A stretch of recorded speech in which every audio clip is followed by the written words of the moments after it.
It's Tuesday evening, and several artists who've traveled here from all points across the Pioneer Valley and beyond are finding just the right spot to set up their easels, or establish the ideal vantage point to hone their figure drawing skills for the next 2 hours.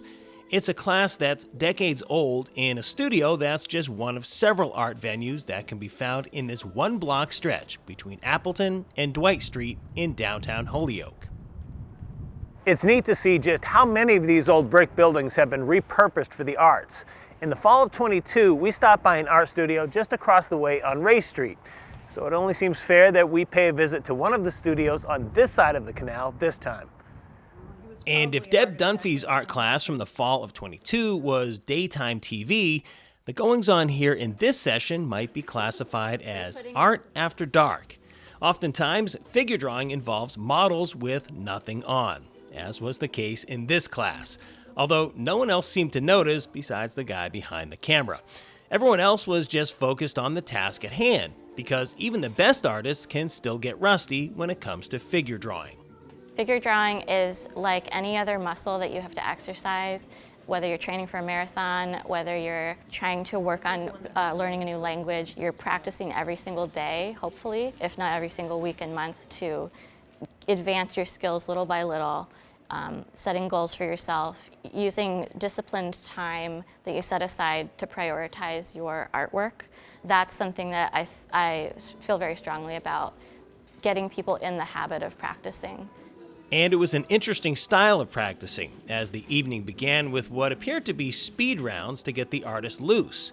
It looked pretty challenging, but apparently it's an effective method. Our usual structure is we start off with 1-minute poses, build up to 2-minute poses, and then get longer and longer 5, 10, 15, 20-minute poses.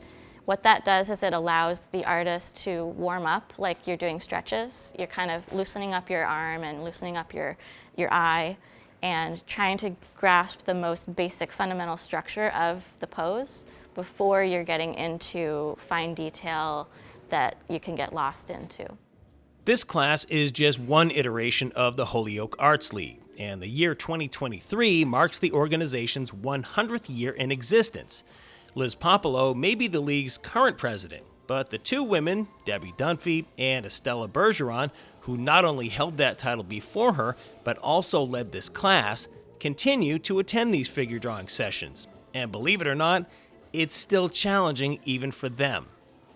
It was difficult drawing 2 models at once in a short time. So, but it was great because the poses that they had and the 2 models were excellent. They're really good models.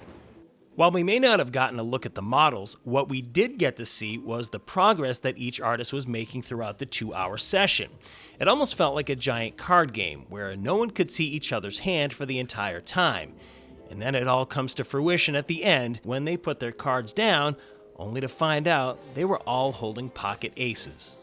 I feel like that's the moment of learning where you get to see exactly how other people are taking in the same information as you and processing it differently. I think there's a moment where people are comparing what materials they've used or what angle they were looking at, and it's a chance to let people see the talent that they're sitting among and socially network with each other and follow each other's Instagram pages and support each other's artwork.